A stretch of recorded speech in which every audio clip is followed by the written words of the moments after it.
Brian Fritz here with Titus O'Neil as he gets set for the Andre the Giant Memorial Battle Royal at WrestleMania 30, former Florida Gator. Yes. Titus O'Neil. Yes. How are you? Good. Look at that smile on your face when I mentioned the Gators. Oh, yeah. It's a good time. It's always a good time to be a Florida Gator, but it's definitely great to be a Florida Gator at this time of the year, March Madness. Big game for them tomorrow night versus UConn, and I'm looking forward to seeing them avenge their loss, earlier season loss, their last loss, versus the Huskies. What do you get more nervous about, watching the Gators play or a big match like what you're going to have at WrestleMania? Probably watching the Gators play, because this, it's so many things that could happen.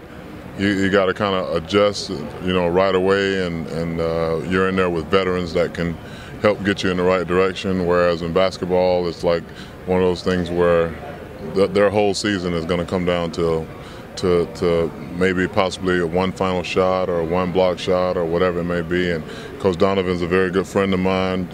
Just talked to him recently here the last couple of days, just wishing him good luck, and took my kids up there to a couple of games this season, and actually tweeted out a picture the other day with me, him, and my family. So I like Coach Donovan as a coach, but I love him more as the man. And this season, he feels the same way about me in this. So WrestleMania is going to be a very special moment for me, because also, like this weekend for the Gators, for me, this is where I won my first national championship with the Gators, against Florida State, beating them by 32 points in the Sugar Bowl. So a lot of emotions going through me. And so I don't know how I'm going to feel once I get out there. It will be incredible. Yeah. You don't have the ring on you, though. No, I don't wear jewelry. I only wear watches. And even when I was married, I didn't even wear my wedding ring. Really? Yeah, I don't like wearing rings at all. Where do you keep the ring? In my cabinet at the house. So I got that. I have all my state championship rings at the house. I have my SEC championship rings at the house, all very visible for everybody to see. So the only people that can see my rings are the ones that come to my house, which not very many people do that. Do you miss playing football? Sometimes, but not really. What I'm doing right now, I'm having some of the most fun I could ever have, and I don't have to do it sweating outside in the grass or in rain. There are never any weather conditions that I have to go through, except for driving to the next town. And I get to do this on a worldwide stage. People over in Europe could care less about American football. People in China and Japan, they could care less about American football, but they love WWE. So this is one of the things where I have an opportunity to have a very big influence with a very big platform with WWE. Did you feel rougher after a game or after a match here? It's about the same. Just depends on what type of match it is, and it also depends on what kind of game it is. If it's one of those games where we're blowing people out and everybody's getting a chance to play, chances of me being hurt and sore will be a lot less likely than if we're going against Alabama and it's a close game and things like that. And it's the same way here. If I'm in a match and it's only a 3, 4, 5 minute match, then I'm not going to be as sore as I would be in a 15-minute match with a guy like Kane or Daniel Bryan or The Big Show.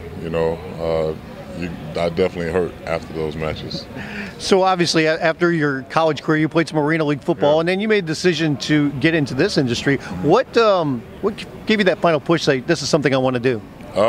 Really, a friend of mine, Dave Batista, he has always been very supportive and saying that I can do this and that I had everything it took to be a successful WWE star. And for the longest, I told him I'm not doing that. I'm going to coach. The coaching is what I wanted to do. And I was just driving one day down to South Tampa where the old WWE developmental facility was, and drove past it on accident and walked in the back door and said, hey, I was thinking about possibly trying out for you guys or taking a look at being a WWE superstar. And 3 days later I was signed, so it just happened that way. So everybody's story to this business or getting into this business is completely different, but at the end of the day, it's not how you got in, it's what you do once you get in. And so that's what I'm most focused on, is working hard each and every day to be the best WWE superstar I can possibly be. What's it like having Batista now back with the company, and now you see him on a regular basis? Yeah, well, I saw him on a regular basis anyway. He's my neighbor, so it doesn't matter to me if he's here or he's not here. But he was gone for a while because he was filming the movie that's getting ready to come out, this Marvel film that's getting ready to come out this summer. So he was in London for like 5-6 months, gone. And but now to have him here week in and week out, and obviously I'd love to be one of the guys that's fighting against him, considering he has been a big influence in getting me in the business. But that day may come, sooner rather than later, and I look forward to it. He's a great friend of mine, one of my closest friends actually, in and out of the ring. So I look forward to seeing what happens this Sunday with him too.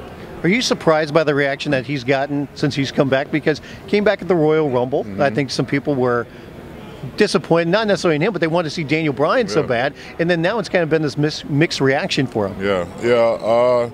That's the wacky world of the WWE universe. One minute they could hate you, and the next minute they could love you, and it just all really depends on the circumstance. And depending on what part of the country you go to, they'll love you, and even as a bad guy, they'll love you. And so I think since this story really, in my opinion, is really about Daniel Bryan fighting against the odds, he's been getting his ass handed to him for months and months and months at a time, and people are tired of it.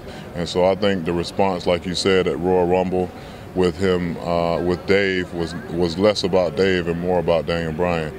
And so the yes movement in my eyes is real. Triple H says he's going to kill it, the yes movement at WrestleMania, but I don't see it happening, honestly. It's a very powerful thing. So you're kind of a low-key guy, but once you go through the curtain, loud, bombastic, barking, got the whistle. Where does that come from? Just because I enjoy being the life of the party. So if you were to see me, like, I guess, in the confines of my home with my kids, you'd see a guy that's just a big kid, really. My kids, they keep me young. They keep me running around and things like that. And so when I get a chance to go out and entertain for the WWE Universe, I feel like a kid out there. I don't feel like it's a job. I don't feel like it's a burden. I feel like it's an opportunity for me to go out there as a bad guy and play somebody that I'm not, and as a good guy, just accentuate the things that I am. And so that's the crazy thing. Like, if people meet Prince in real life, and then he's a very mild-mannered guy, talks, you got to almost get up on him to talk. And then you see him on stage and he's an animal. And it's just how some people are. And that's just, I take pride in being able to be a performer when I need to be. Life of the party, you must like New Orleans then. Oh, I love New Orleans, yeah. I don't drink, so I don't partake in a lot of those aspects of it, but I enjoy to eat. I like eating. And I've definitely had my fair share of Southern Creole dishes and New Orleans Cajun foods too. Last thing, when it comes to the match at WrestleMania, there's going to be 30 people in the ring. Yeah. How challenging is that? Because everybody's used to just a couple people being at a time, and now you've got a lot of guys in there. Yeah, it's going to be very challenging. Like I said in my last interview, I'm in the ring with guys that have been former WWE champions, former World Heavyweight champions, United States champions, Intercontinental champions, tag team champions. So I'm not in there with a bunch of slouch guys. I'm in there with guys that have been in this position before, as singles competitors, as tag team competitors, or whatever it may be. But at the end of the day, for me, I came here with the mindset of being a winner. I've been winning my entire life, my entire career, in every aspect of life. And so for me, like everybody asks me what my strategy is, it's simple. 29 other guys will get thrown over the top rope, and I will be the lone guy in the middle, hoisting the first, for the first time ever, the Andre the Giant Memorial Battle Royal Trophy, and etching my name in WWE history and starting my path to WWE greatness, singles greatness. Well, good luck. Thanks again for the time. Titus O'Neil getting set for WrestleMania 30.